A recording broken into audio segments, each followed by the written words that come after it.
பிஸ்மில்லாஹிர்ரஹ்மானிர்ரஹீம். அஸ்ஸலாமு அலைக்கும் வரஹ்மத்துல்லாஹி வபரகாத்துஹு.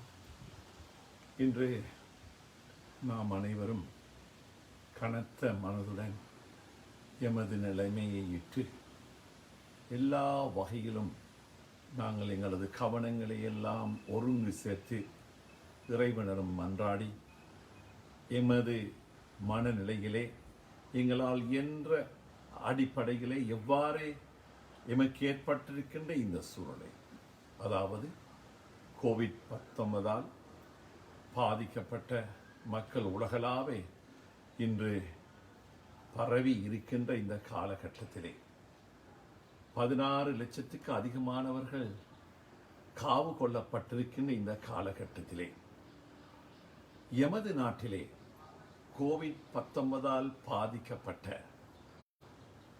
எமது மக்கள், எமது நாட்டு மக்கள் 152 பேர் எரிக்கப்பட்டிருக்கின்றார்கள். அதிலே 107 எமது மக்கள் ஜனாசாக்கள் எரியூட்டப்பட்டிருக்கின்றன. இது எமது மார்க்க அனுஷ்டானங்களுக்கு, எமது நம்பிக்கைக்கு ஒட்டுமொத்தமான ஒரு எதிர்ப்பான, ஒரு ஹராமான, தவிர்க்கப்பட்ட ஒரு விஷயம்.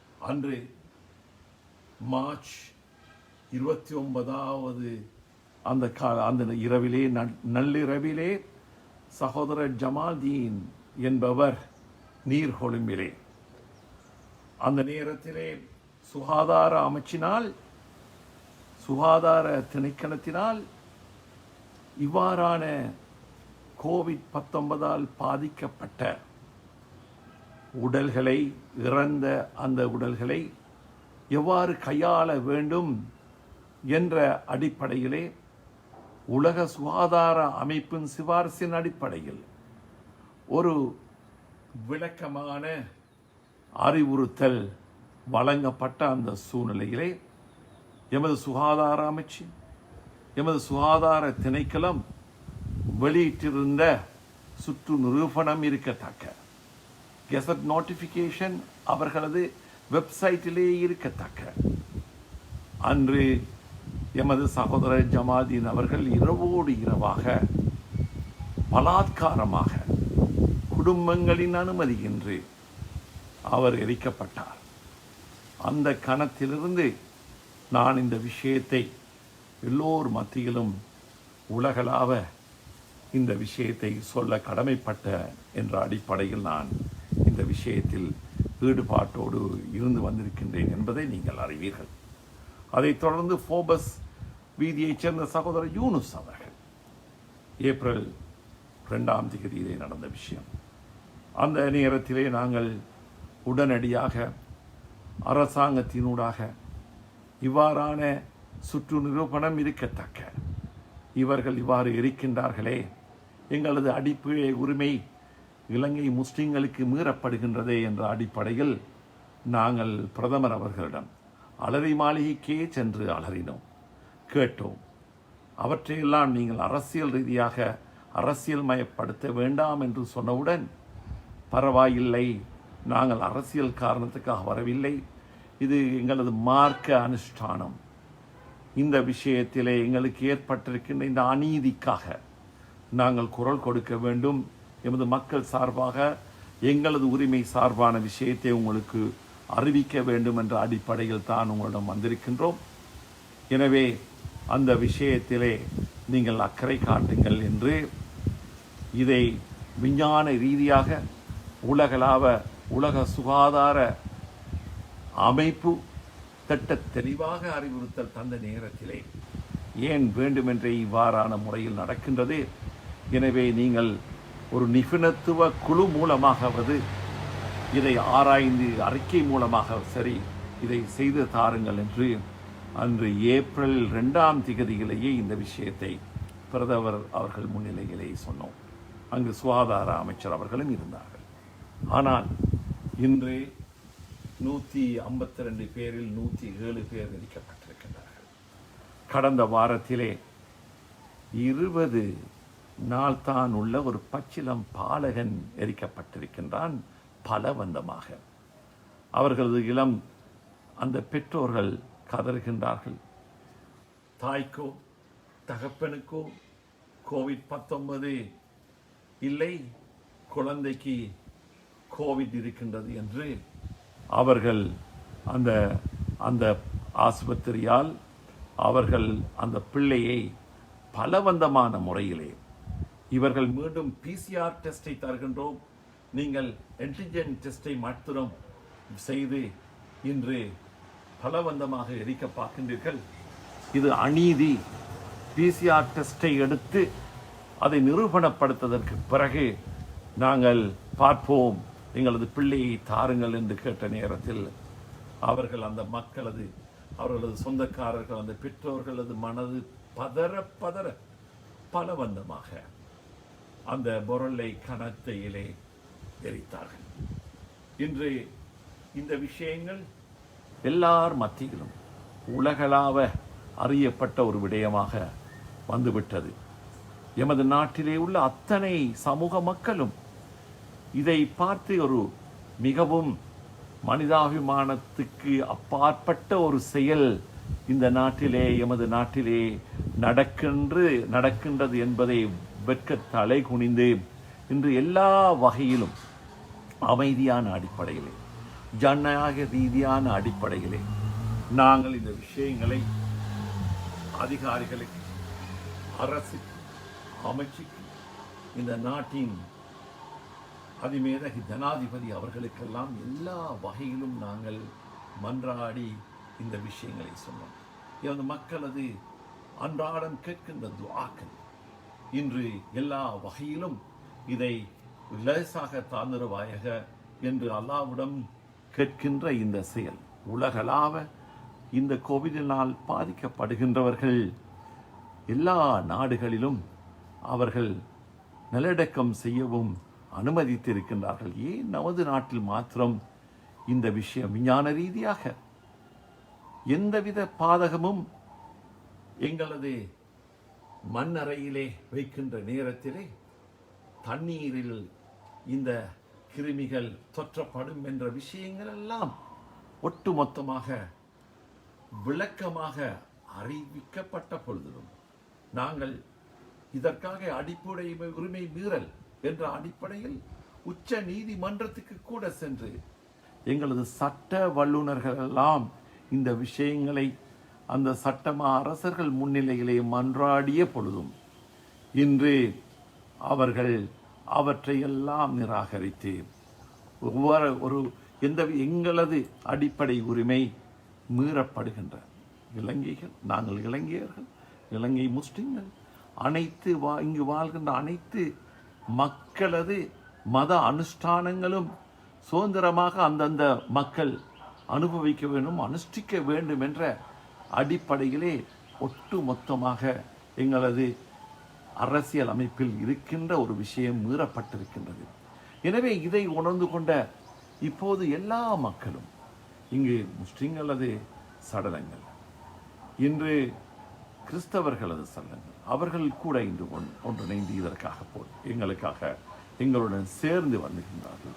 பௌத்த மக்கள், இவ்வாறு இந்து மக்கள் எல்லோரும் இன்று எங்களுடன் சேர்ந்து இன்று எந்த இடத்திலே எமது மக்கள் எரிக்கப்பட்டார்களோ கணத்தையிலே அன்று என்னுடன் சேர்ந்து நாங்கள் எங்களது சகோதரர்களெல்லாம் நாங்கள் எப்போதெல்லாம் இந்த சமூக வலையங்கள் ஊடாக அது ட்வீட் பண்ணாலும் சரி அல்லது எல்லா வகையிலும் செல்கின்ற நேரத்திலே அவ்வாறு எல்லோரும் இதற்காக எங்களுடன் சேர்ந்து செய்கின்ற ஒரு மாபெரும் ஒரு குழாம் ஒன்று இன்று எங்களுடன் இன மத பேதமற்ற முறையில் இன்று இணைந்திருக்கிறார்கள். அப்படிப்பட்டவர்கள் அது எங்களது எண்ணத்தில் ஏற்பட்ட அந்த ஒரு அமைதியான முறையிலே இதை நாங்கள் ஒரு சைலண்ட் ப்ரொட்டஸ்ட் என்ற அடிப்படையில் அந்த கணத்தை எரியூட்டப்படுகின்ற அந்த வளாகத்தின் அந்த மயானத்தின் கதவுகளிலே எங்களது வெள்ளை துணியை நாங்கள் கட்டி இன்று அது கூட இன்று பல்லாயிரக்கணக்கான பல நூற்றுக்கணக்கான எல்லா இன மத மக்களும் இன்று அதன் மூலமாக உலக அவதானத்துக்கு கொண்டு வருகின்ற ஒரு நிலைமை இன்று எமது நாடு ரீதியாகவும் மாத்திரமல்ல, இங்கிலாந்திலே கூட எமது சகோதரர்கள் இது சம்பந்தமாக இன்று இந்த பிரச்சனைகளை இலங்கையிலே நடக்கின்ற எமது மக்களுக்கு ஏற்பட்டிருக்கின்ற பிரச்சனைக்காக குரல் கொடுக்கின்ற அடிப்படையில் இன்று ஹவுஸ் ஆஃப் காமன் கூட, இங்கிலாந்து பாராளுமன்றத்தில் கூட பல எம்பிமார்கள் பேசுகின்ற ஒரு நிலைமை, உலக சமாதான இயக்கங்கள், ஐக்கிய நாடுகள் சபை, உலக சமாதான அம்னஸ்டி இன்டர்நேஷனல், உலகளாக இருக்கின்ற முஸ்லிம் நாடுகளின் ஒன்றியம், இவ்வாறு எல்லா மக்களும் இன்று இலங்கையில் நடக்கின்ற விஷயத்திலே கரிசனை கொண்டிருக்கின்றார்கள். இந்த நாட்டின் இங்கிருக்கின்ற தலைவர்கள், அரசியல் தலைவர்கள் அனைவரும் உட்பட.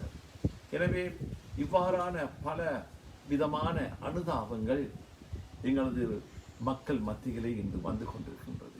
எனவே அந்த அடிப்படையில் இன்று எங்களது பிரார்த்தனைகள் மூலமாக எங்களுக்கு ஏற்பட்டிருக்கின்ற இந்த பிரச்சனைக்கு பின்னால் ஒரு முடிவு வர வேண்டும் என்ற அடிப்படையிலே நாங்கள் எந்த அடிப்படையிலாவது நீங்கள் செய்து தாருங்க. எங்களுக்கு நாங்கள் எதையும் கேட்கவில்லை.